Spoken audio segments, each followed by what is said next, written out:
Buenas tardes, les saluda su amigo y anfitrión Javier Martín.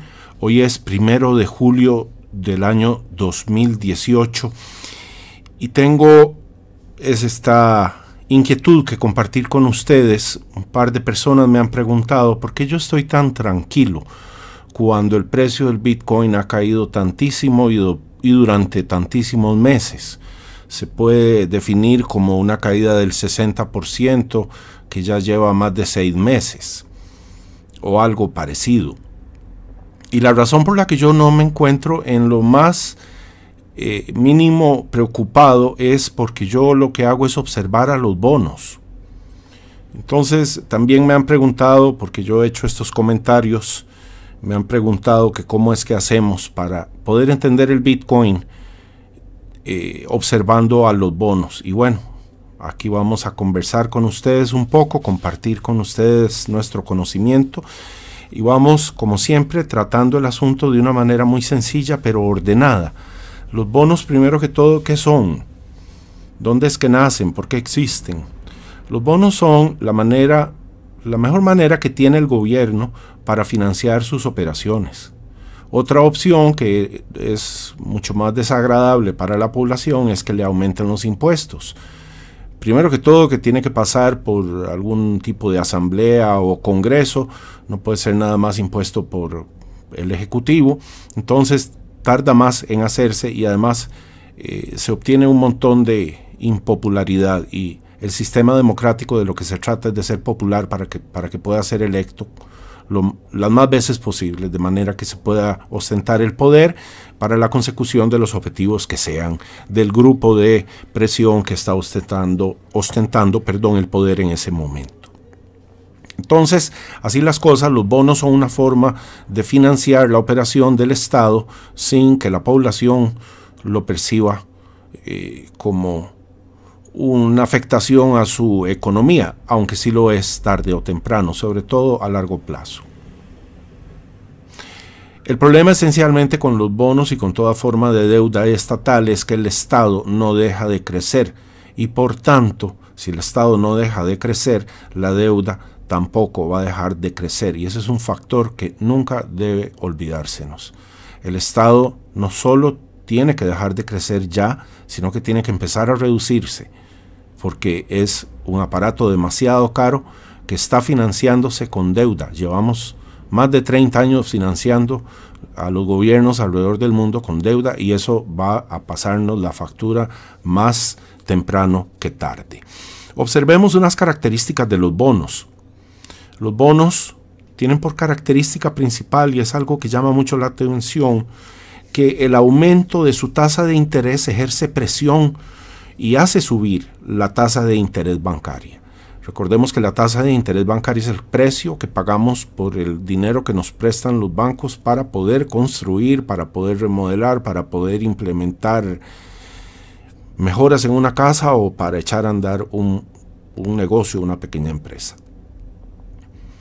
Entonces, de lo que se trata es de que no aumente la tasa de interés de los bonos, porque esto ejerce presión sobre la tasa de interés bancaria. Entonces, si la tasa de interés de los bonos aumenta, tarde o temprano aumentará la tasa de interés bancaria.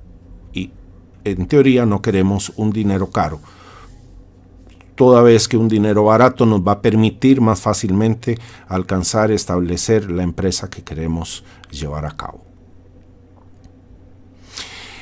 Otra característica importante es que si el precio del bono cae, su tasa de interés sube, de manera que se compensa con un mayor interés la pérdida sufrida con la caída del precio. Esto, no se preocupen si les tarda algunas semanas terminar de entender, porque a mí me costó literalmente semanas o meses terminar de entender cómo es que esto funciona. Pero una vez que se entiende, ya se vuelve bastante fácil, ¿verdad? El respaldo que tiene del Estado es otra característica de los bonos. Esto es muy importante toda vez que entonces ubica los bonos como el instrumento financiero más estable y más seguro que hay. toda vez que está respaldado por el Estado y técnicamente el Estado no quiebra. ¿Es esto cierto? Bueno, no tanto, porque sí hay estados que han quebrado. Las grandes potencias han quebrado más de una vez. Estados Unidos ha quebrado, Inglaterra ha quebrado, ni qué decir de imperios enteros que desaparecieron. Tal es el caso, por ejemplo, del Imperio Austrohúngaro o del Imperio Otomano. Entonces, no es que realmente no quiebran. Lo que pasa es que no importa las veces que quiebren, el Estado se fundamenta en el cobro de los impuestos de una población y la población sigue. Puede ser que en condiciones paupérrimas por un tiempo, pero la población sigue. Y siempre que haya población va a haber impuestos y esos impuestos permiten entonces pagar las deudas conocidas como bonos, que también se les llama bonos de la deuda soberana, porque es que también hay bonos que les llaman bonos basura, que son bonos corporativos, que entonces presentan un mayor riesgo y como presentan un mayor riesgo, su tasa de interés es muchísimo más alta. ¿Okay? Pero en este momento nos vamos a centrar específicamente en los bonos de la deuda soberana. Tenemos otras características, otras consecuencias de lo que resulta tras el movimiento de los bonos. Por ejemplo, si la tasa de rendimiento de los bonos de la deuda soberana sube mucho, esto hace que las acciones aparezcan menos atractivas y cae así su precio. Entonces, en contraposición a esto, si lo que, y eso es lo que a todos los estados les interesa, que la bolsa se vea hermosísima, entonces lo que hacen generalmente, casi todos los días, es que si los bancos centrales entonces compran en gran cantidad bonos, su precio sube. Por tanto, su tasa cae y de esta manera inducen a que los inversores regresen a la bolsa, que ahora aparece atractiva ante un rendimiento menor en los bonos. Sigamos entendiendo las cosas de la forma más sencilla posible. Todos, cuando quieren decir que la cosa anda bien o anda mal, observan la bolsa, pero lo cierto es que la bolsa es el sobre de la mesa. Entonces podemos tener un sobre de una mesa divinamente laqueado, perfecto, sin manchitas ni nada, pero ese sobre de la mesa está sobre 4 fundamentos, las 4 patas, y esos fundamentos son los bonos. Entonces lo que podría ocurrir es que el sobre de la mesa está divino, está precioso, pero las patas de la mesa tienen termitas y están siendo carcomidas y en algún momento va a caer esa mesa. Y al caer lo que ocurre es que primero cae el sobre. Imaginemos que el sobre cayó libre, de manera libre, caída libre y se estrella contra el suelo, pero las patas quedan en pie un rato más porque las patas son los bonos y los bonos representan una obligación con el resto de los países, porque lo que hay que entender es que los bonos son una forma de dólares y que entonces los países alrededor del mundo llevan varias décadas de convertir sus excedentes, sus superávits, sus ganancias comerciales como Estado, las han convertido a dólares, pero para no tener dólares mejor tengamos bonos, que representa una mayor cantidad de billetes de dólares, por tanto es de más fácil manejo para grandes cantidades. Y las bóvedas de los bancos centrales alrededor del mundo están llenas de bonos del tesoro estadounidense. Y entonces aquí tenemos que entender algo muy importante, que si dejan caer el precio de los bonos, están afectando a las reservas mundiales. Y eso también es grave. Por este análisis es que se entiende que los bancos centrales, específicamente en este caso que estamos hablando ahora, la Reserva Federal de los Estados Unidos, se entrampó ella misma, se esquinió de manera que ya no tiene a dónde salir, ya no puede hacer más. La Reserva Federal, si sube los intereses, se daña, y si los deja muy abajo, también daña. Entonces ya no hay opción. Por eso es que estamos seguros que el colapso económico va a ocurrir. Pero sigamos haciendo el análisis. Tenemos entonces que los bonos equivalen a dólares y que los dólares equivalen a la divisa de reserva internacional. Y tenemos entonces la bolsa de valores. ¿Qué es lo que maneja realmente la bolsa de valores? La bolsa de valores maneja absolutamente todo lo que se llaman instrumentos financieros. Los instrumentos financieros entonces son, por ejemplo, mercancías, acciones, que son participación en el capital de diferentes empresas privadas.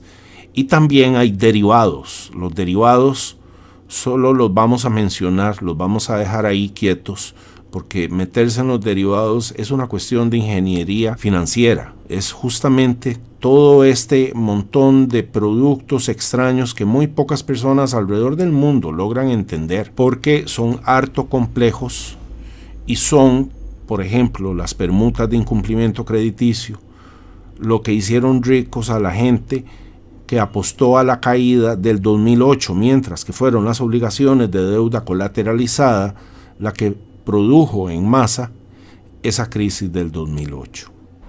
Finalmente, un detalle muy importante a considerar es lo que se conoce en inglés como el Bond Yield Curve, es decir, la curva del rendimiento de los bonos. Esto, a diferencia de la tasa de rendimiento de los bonos, de lo que se trata es de analizar el diferencial entre dos tipos de bonos. Por ejemplo, el bono del Tesoro estadounidense a 10 años y el bono del Tesoro estadounidense a 30 años. Vamos a ver. Si yo invierto y dejo de percibir el beneficio, de no tener ese dinero en mis manos durante 30 años, lo lógico es que se me pague más que si no dispongo de él por 10 años, porque aumenta en 20 años el periodo de tiempo en el cual yo no dispongo de esos fondos, y también se aumenta el riesgo, que en vez de yo arriesgar mi dinero, hablando teóricamente, únicamente 10 años, lo voy a arriesgar 30 años. Entonces, la lógica nos dice que la tasa de rendimiento del bono de 30 años tiene que ser superior, por supuesto, al de la tasa de rendimiento de 10 años. Y esta diferencia, este diferencial, se conoce como la curva de rendimiento de los bonos. ¿Qué pasa si de repente se invierte esa curva y ahora los bonos a 10 años tienen un rendimiento más alto que los bonos a 30 años? La lógica nos dice que lo que va a pasar es que todo el mundo va a votar inmediatamente los bonos de 30 años y va a invertir en los de 10 años, si es que desea invertir en bonos, sino que invierte en algún otro instrumento financiero. Eso produciría una debacle, literalmente, en los bonos a 30 años y un trastorno económico muy grave. Pero es que no solo es eso. Cuando la inversión de la curva de los bonos ocurre, lo que en realidad también está pasando es que los bancos les sale literalmente imposible prestar, porque la recuperación que van a obtener de ese préstamo es inferior al costo del préstamo mismo. Es decir, se da un trastorno completo de lo que la economía significa en sí misma. Y según dice Michael Pento, un economista de muy amplia trayectoria, las últimas 9 veces que eso ha ocurrido ha conducido directamente a una recesión económica. Y les cuento que hace 2 semanas el diferencial entre el bono a 30 años y el bono a 10 años era de más o menos 16. Y al día de hoy, en los últimos días, ha estado oscilando entre 15 a 13. A veces 14, a veces 12. Esto nos indica que estaríamos a pocas semanas de que llegue a 0 y que se invierta. Aunque esto podría ocurrir en pocos días. Nadie puede decir exactamente dónde es que va a caer y en qué momento, en qué lugar específico, un copo de nieve que va a producir una reacción en cadena qué significa la avalancha, pero sí estamos seguros de la ocurrencia periódica de una avalancha, porque hay gente que vive de eso. Hay gente que en los lugares donde se esquía con nieve, periódicamente están dinamitando algunos sectores de las montañas para inducir a estas avalanchas de manera tal que ocurran de manera programada, sin que dañen a las personas en ninguna medida, restringen el acceso a esa zona y hacen explotar unos cartuchos de dinamita por aquí y por allá, y se viene una avalancha inducida, y entonces ahora los administradores del parque teórico del cual estamos hablando tienen la certeza de que no va a ocurrir una avalancha en los próximos, no sé, X número de días. Así las cosas, entonces nos estamos preparando, los que estamos entendiendo esta situación, que estamos haciendo un análisis continuo de la economía global, nos estamos preparando para la consecuente avalancha. ¿Y qué tiene que ver el Bitcoin en todo este asunto? Entonces, para entender, hagamos un poco de historia. Bitcoin nace tras la crisis inmobiliaria del 2008. Bitcoin es, por tanto, parte de la economía global. Ergo, la economía global incide en el precio del Bitcoin. Desde esta perspectiva, y pese a toda controversia existente, el Bitcoin es parte de la familia de los valores refugio, como los metales preciosos, es decir, la plata y el oro. La conducta del oro y de la plata, tras el colapso de la bolsa y de los bonos, nos indica cuál será la conducta del Bitcoin en ese futuro cercano. Pero si se quiere ser aún más preciso, basta con agregar al análisis al dólar y al yen, tema que ya hemos cubierto en un video anterior, pero del cual con gusto podríamos estar haciéndolo pronto en una nueva versión. Les deseo que pasen una feliz noche. Muchas gracias por observarnos. Denle like, hagan donaciones para que hagamos más programas, y si no, tranquilos, vamos a ir haciendo programas aunque no hayan donaciones, porque es importante divulgar el conocimiento de la verdadera economía, es decir, la economía de la escuela austriaca, en el nuevo paradigma que está ocurriendo. De todas maneras, estemos conscientes de ello o no. Muchas gracias. Chao.